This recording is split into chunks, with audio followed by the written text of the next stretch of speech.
Hey homeschoolers, I'm Melissa Webb, former full-time classroom teacher and homeschool mom turned full-time business CEO and encourager to homeschool families everywhere. If you are looking for a place to be encouraged and inspired, you have found the perfect podcast. Homeschooling is a work of heart is truly the perfect place to start. So welcome. Let's jump in. Hello, friends. Hey, how is your 50-50 summer going? Okay, now I'm suddenly imagining the 50-50 ice cream bar. Do you know this one? Am I aging myself again? Okay, maybe it's is it called the orange creamsicle? Are those two in the same? I don't know. I haven't had one of these in years, but I'm now thinking I may need to get some. But do they still sell them? I'll have to check that out. Anyway. I know you're having a 50-50 summer because every person's summer has highs and it has lows because that is life. And for example, let me tell you about my summer. I could rightfully gripe to you in this whole entire podcast about the fact that Derek's car, while parked on a street in San Diego, was hit by a drunk driver this week. That is definitely 50% terrible. But a lot of you who right now are like, actually, that's like 100% terrible. It's not, because I can also share that I'm really happy that nobody was injured. The driver was arrested and caught, so that's good. And fortunately, he had insurance to cover the damages. So see, 50-50. And I will tell you, I certainly wish it had not happened at all. But I gave up fighting with reality years ago because reality wins every single time. Like, it's no fun. No fun playing with reality. Would you keep playing cards, let's say, with somebody who always won? Like, you just knew as soon as you dealt, that person's going to win. I wouldn't. I'd be like, well, let's just call it a day. You're a winner. I'm not. Move on. Which, while I'm thinking about it now, like, that's probably why I don't like gambling. I don't like losing. I don't do scratchers and buy lotto tickets because I really don't like losing. So anyway, I will let reality win and I'm just going to move on. I can't wish my way out of the fact that the car got hit. So I'm moving on. What can I control? Because this is the thing. What I can control is how I'm going to react to whatever reality is going to throw my way. And I just encourage you in your 50-50 summer to try that on and just see if it's a good fit. Be upset over the things that aren't going well, but how long you stay there, that's totally up to you. Okay, but I have something super great, 50% awesome to share with you. This week, I finished a great book. It was a business-minded book. You will know it by the title of this episode. It was called The 6 Types of Working Genius by Patrick Lencioni. It's like a personality quiz meets job qualifications type of assessment. Are you thrilled and excited to hear more about it? I want you to hang on because right now I know you're probably thinking, this doesn't apply to me, Melissa. I don't run a business. Why would I need anything from this book? But I'm going to disagree because I think you do run a home. It's like a business. But I think that the concepts in this book, this is what I've been thinking about all week, I think the concepts apply to anyone who's part of a team, any kind of a team environment. And family is one of the greatest teams I can even think of. But you could be putting together any kind of a team, like maybe a church events team, right? School events kinds of teams. But it's whenever there's work that needs to be done, who should be doing the different parts? That's what Patrick, we're on a first name basis, Patrick explains to us in this great book. So I really like the book, encourage you to read it. But if you don't have time, let me summarize the main points and apply it to your life. So Patrick explains that when a person is tapped into her working genius, she's going to know it because she's just feeling joyful and engaged, like loving life, loving what she's doing. That thing where you're like, I could do this all day long. That's your genius area. However, as with any kind of job or work that needs to be done, there are many components, and sometimes a task that needs to get completed, you can do it, you're competent enough to do it, but maybe you just don't love it. And then, of course, there are other parts that are literally frustration parts, and they are as annoying as all get out. You just don't enjoy it at all. So you want to be thinking about that. What brings you joy and helps you feel fully alive and engaged? What do you feel good at? You don't love doing it, but you're competent. And what really annoys or frustrates you when you have to do it? Now, I'm going to go over these categories and explain them to you.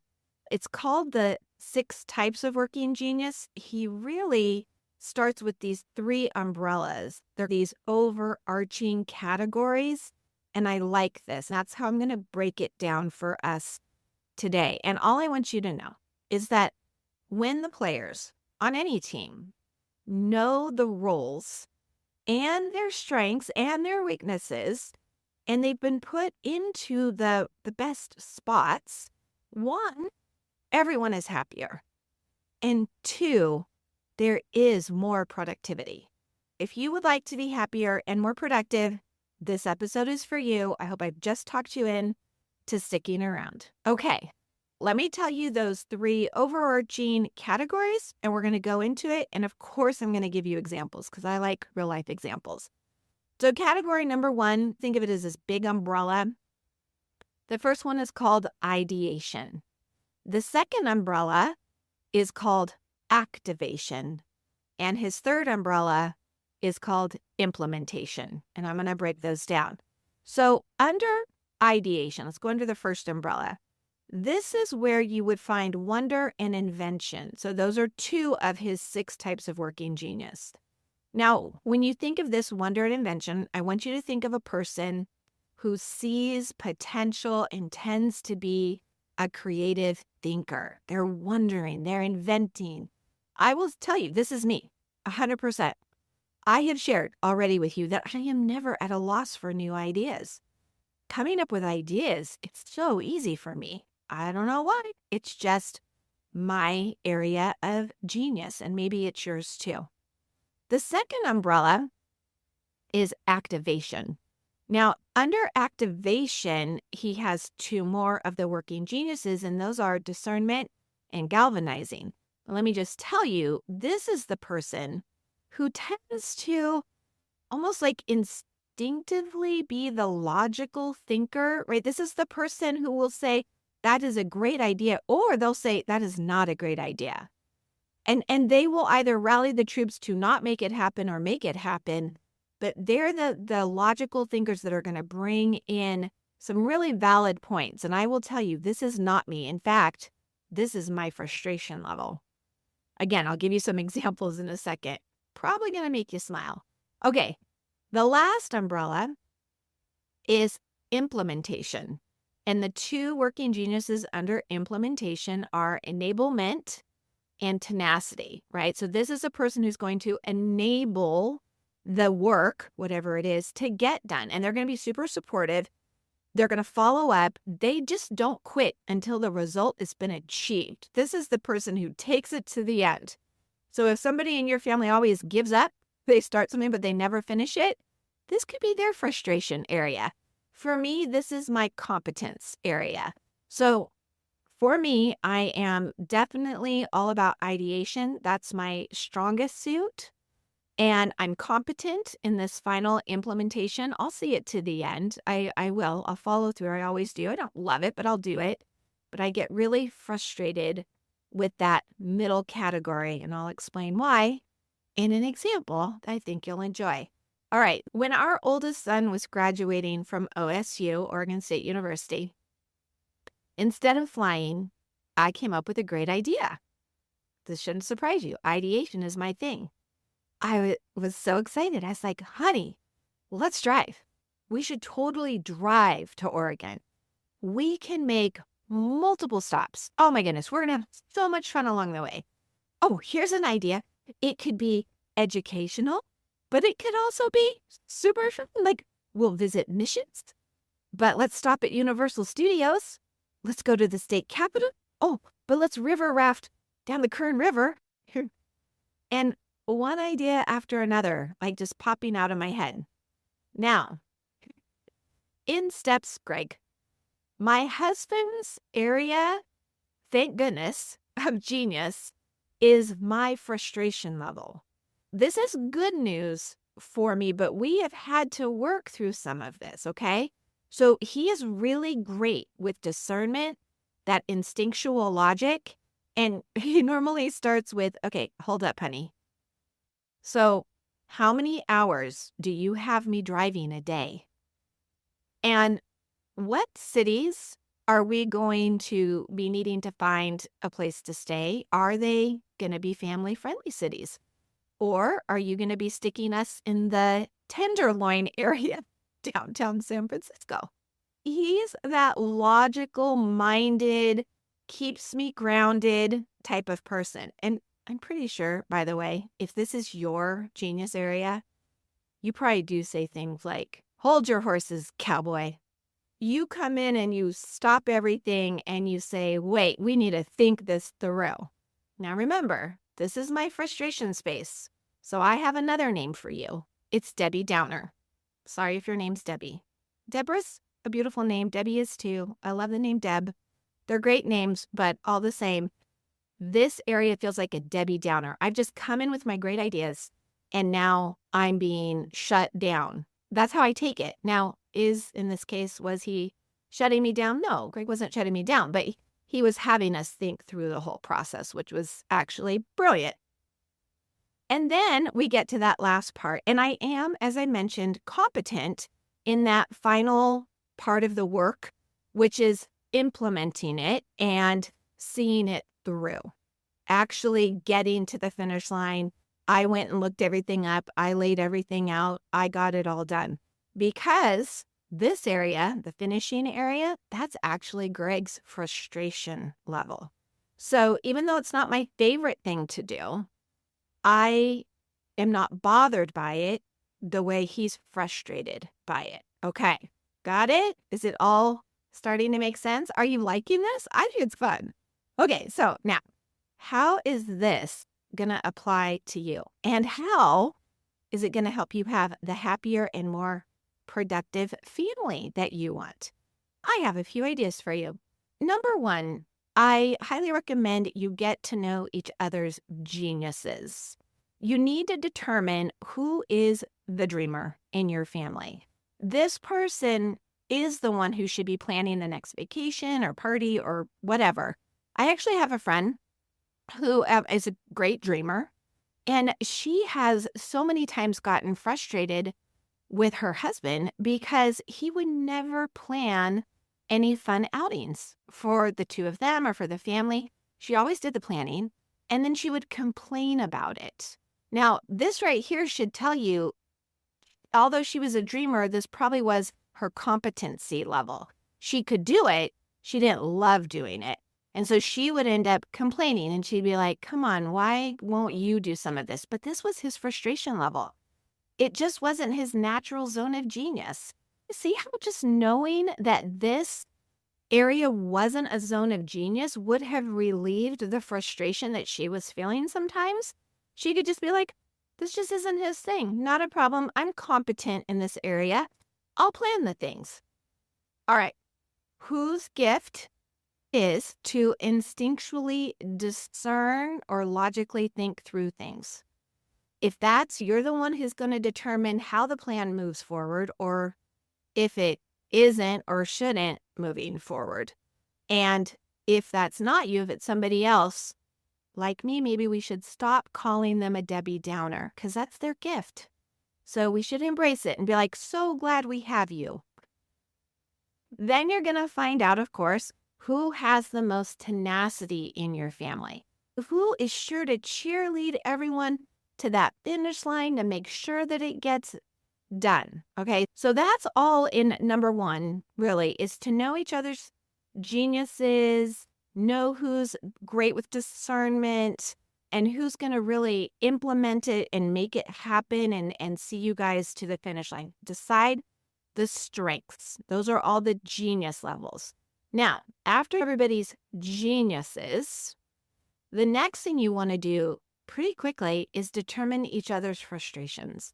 Yes, I would go straight to that side because you're going to know if it's not a genius and it's not a frustration, then clearly it's competency. You can do it. You're competent to do it. You don't love it, but you can do it. I think it's more important to quickly find out geniuses and then frustrations, because these are the things that can really annoy a person.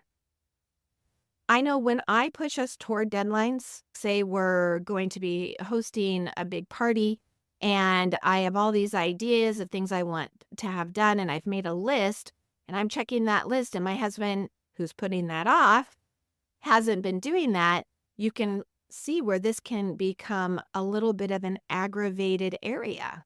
This is his frustration category. So when I'm like, come on, let's get it done, he gets grumpy. And I understand now. I understand why. This is his frustration area. And I will tell you that just understanding why will lift your spirits. It will reduce the stress. Okay, let's be clear though. What family is going to have a perfect balance of all things? Few indeed. However, what I want to recommend this week is that you take some time, maybe hold a family meeting this evening, this weekend, walk through this together and just acknowledge one another's high spots and their low spots. Let everyone on the team feel heard and understood. That right there is going to bring you closer together. Everybody's going to feel happier just knowing that they're understood. That alone, I think, is going to be a big win. And you may find out, oh gosh, in our family, we have so many people who come up with these great ideas, but we don't have anybody that enjoys seeing it through to the end. Okay, how are you going to do that? You may need to bring in a whole other person or come up with an app that reminds you to get things done. This is where you're going to have to get creative. And then, and this is fun, this is what I want you to do, plan something. What's the next project you're going to work on together? It could be a day outing, a full-on vacation, maybe, a party, barbecue, maybe a home project, whatever. You're going to plan some kind of a project, a work project that you're all going to work on together and decide ahead of time who gets to do what. Who's going to be the ideation person? Who's going to come up with some fun ideas?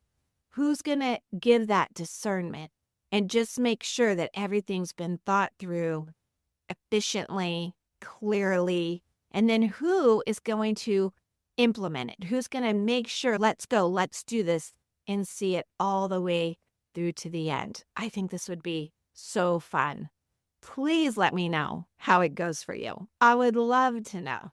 As I said, I'm just delving into this. I'm looking at it on a different level, how I'm going to apply it to business. But all the same, I had to share it with you this week because I started to think how it really works in any team situation.